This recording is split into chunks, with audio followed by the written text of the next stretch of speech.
Good morning. Gayatri classes में आप लोगों का स्वागत है। देखिए, मैं आपके लिए चैप्टर नंबर 1 से वैद्युत क्षेत्र वाले चैप्टर से लेकर के आए हैं। आज आपके लिए वैद्युत द्विध्रुव के कारण उत्पन्न वैद्युत क्षेत्र की तीव्रता क्या होती है। आपको पता है ये 2 टाइप्स होता है। नंबर 1 होता है अक्षीय स्थिति, नंबर 2 होता है निरक्षीय स्थिति। ठीक, तो नंबर 1 हम आज आपको अभी बताने चल रहे हैं वैद्युत द्विध्रुव की अक्षीय स्थिति क्या होती है। ठीक, हमें वैद्युत क्षेत्र की तीव्रता अक्षीय स्थिति पर ज्ञात करना है। आप देखिए, यहाँ पर एक चित्र बनाए हैं हम। देखिए, कोई बिंदु ए बी है। ठीक, बिंदु ए पर -q आवेश, बिंदु बी पर +q आवेश है। ठीक, और बिंदु ए से बी तक की दूरी आप कह सकते हो, अगर इस तरह से समझना चाहो तो मान लीजिए ये 2l है। ठीक, अगर इसको आधा आधा करोगे, एक बिंदु आपका O है, सपोज ये मान लीजिए मिड पॉइंट है इसका। यहाँ से देखिए ये इस L और L दूरी है। ठीक, और आगे जाकर के हमने यहाँ पर हमें वैद्युत क्षेत्र की तीव्रता बिंदु P पर ज्ञात करना है। ठीक, इधर जो है वैद्युत क्षेत्र E2 है, इधर वैद्युत क्षेत्र E1 है। और यहाँ आप ज्ञात कीजिए, ये P से लेकर के यहाँ O तक की दूरी क्या है, R है। ठीक, ये है आपकी चित्र। ठीक, वैद्युत क्षेत्र की तीव्रता का ये चित्र बना लीजिए, तो उसके बाद हम आपको और आगे बताएंगे। अब ये आपने चित्र समझा, आपने माना एक बिंदु ए बी है। ठीक, जिनके बीच की दूरी 2l है, मैंने वही लिखा है। देखिए, वैद्युत द्विध्रुव +q तथा -q आवेश 2 है। ठीक, कूलाम के आवेशों से बना है ये आपका। ठीक, आगे वैद्युत द्विध्रुव के मध्य बिंदु O से स्मॉल p तक की दूरी आपने क्या माना है, दूरी माना r है। ठीक, r है, और यहाँ A से B तक की दूरी 2l मान लिया है। और स्थित बिंदु P पर जिस वैद्युत क्षेत्र की तीव्रता हमें ज्ञात करनी है, कहाँ पर हमें वैद्युत क्षेत्र की तीव्रता ज्ञात करनी है, बिंदु P पर। जो आपका ये बिंदु O से R दूरी है, यहाँ पर हमें वैद्युत बिंदु P बनाए हो, यहीं पर हमें वैद्युत क्षेत्र की तीव्रता ज्ञात करनी है। ठीक, इसको नोट कर लीजिए, हम आपको अब ये चल रहे हैं बताने। ठीक, चलिए देखिए, मैं आपको बता रहा हूँ। मान लीजिए, माना कि बिंदु द्विध्रुव के आवेशों +q तथा -q के कारण बिंदु P पर वैद्युत क्षेत्र की तीव्रताएं आपने माना था। यहाँ पर अगर आपको चित्र याद हो तो आपने यहाँ पर बनाया था बिंदु P, यहाँ पर बताया था E1 और E2। ठीक, E1 और E2 बिंदु P के आवेशों +q से दूरी r-l है तथा आवेश -q से दूरी r+l है। ठीक, कैसे है, अगर आप चाहते हो तो बताते हैं हम आपको चित्र में। अगर आपको चित्र याद हो, मैंने ऐसे बताया था चित्र। यहाँ पर एक बिंदु A था, एक बिंदु B था, यहाँ से आप गए थे ये। ठीक, यहाँ पर बिंदु आपने एक बनाया था P, और यहाँ पर बिंदु बनाया था R। यहाँ पर E1 2 E2 और ये E1 था। ठीक, समझ में आ रहा है।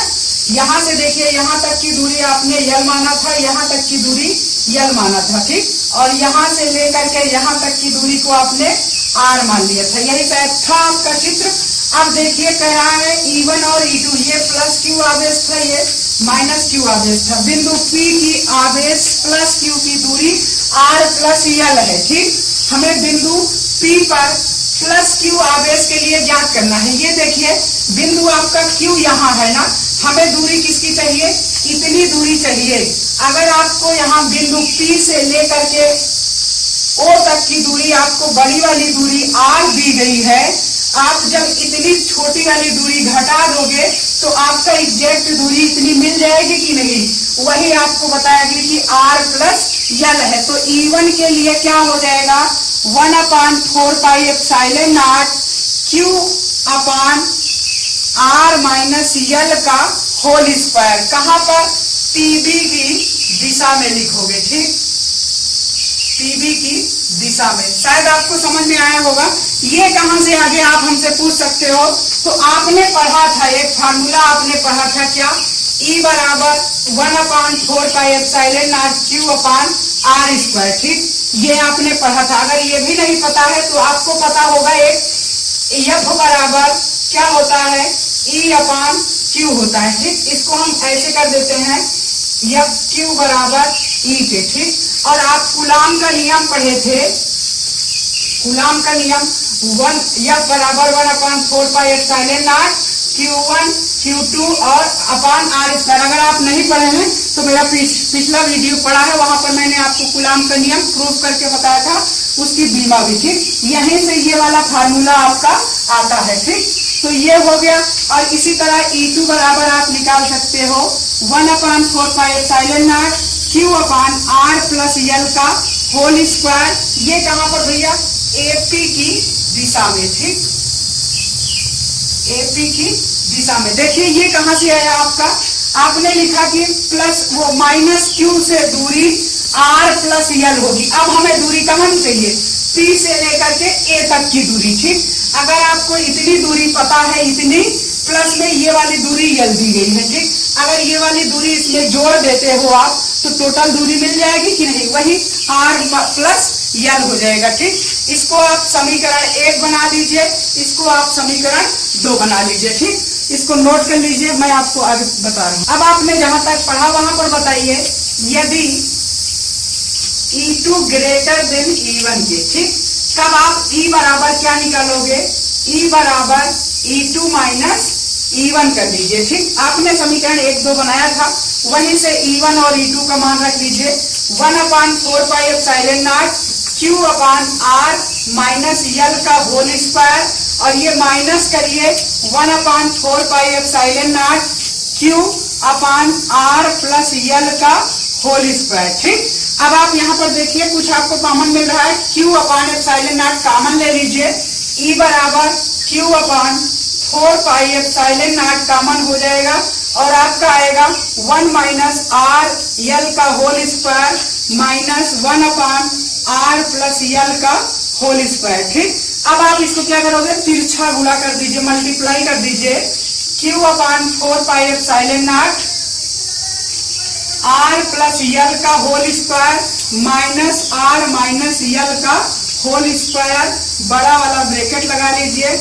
अपान आपको पता है, एक ब्रैकेट में a माइनस बी, एक ब्रैकेट में a प्लस बी, क्या हो जाएगा, R square minus L square का होल स्क्वायर। ठीक, यहां तक समझ में आया। इसके आगे देखिए, अब a प्लस बी का whole square, a minus B का होल स्क्वायर आप ओपन कर लीजिए। ठीक, इधर ऊपर इरेज कर दे रहे हैं, देखिए आगे देखिए ये हो गया।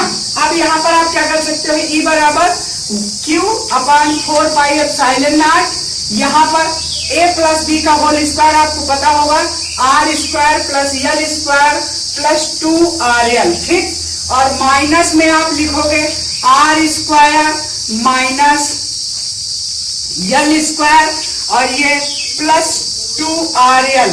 ठीक, ये माइनस और ये प्लस। ठीक, अब आप देखिए बटे इसका R square minus L square का होल स्क्वायर, बड़ा ब्रैकेट बंद कर दीजिए। ठीक, अगर आप यहाँ पर ध्यान से देखिए तो ये अंदर चला जाएगा, माइनस आर हो जाएगा माइनस एल हो जाएगा, ये दोनों यहाँ से कैंसिल हो जाएंगे, और ये माइनस अंदर जाएगा, माइनस माइनस प्लस हो जाएगा। ठीक, और आपका आएगा Q अपान 4πε0, ये हो गया, और प्लस में ये 4RL upon R square minus L square का होल स्क्वायर। ठीक, यहाँ नीचे का इरेज कर रहे हैं, आगे देखिए, आगे देखिए E बराबर, अब आपको पता है, यहाँ पर बता दीजिए, यदि R ग्रेटर देन एल के, तो क्या हो जाएगा, हम R को ले लेंगे, एल को नेग्लेक्ट कर देंगे। ठीक, E बराबर क्या हो जाएगा, Q अपान 4πε0, ठीक, 4RL अपान आर स्क्वायर का होल स्क्वायर। ठीक, इतना समझ में आया। ये कैसे नेग्लेक्ट हुआ, जैसे आपको मान लीजिए आपके घर में आपकी मम्मी आपको 10 रुपए दे और 1 रुपए दे। ठीक, तो आप कौन सा पैसा लेना चाहोगे, 10 रुपए ना।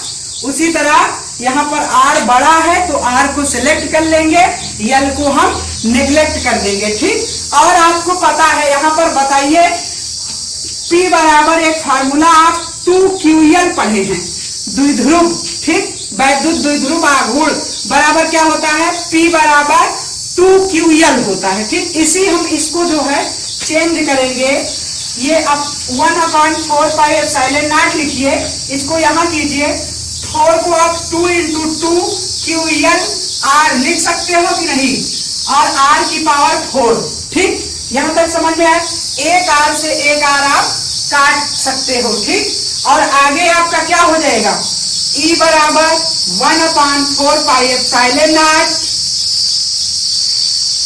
2ql की जगह पर क्या लिख सकते हो आप, P, 2p/r³। यही आपका वैद्युत क्षेत्र की अच्छी स्थिति पर वैद्युत क्षेत्र की तीव्रता होती है। क्या होता है, E बराबर 1/4πε0 2p/r³, ठीक। आशा करते हैं ये आपको समझ में आया होगा। अगर आपको समझ में आया हो, please like share subscribe watching.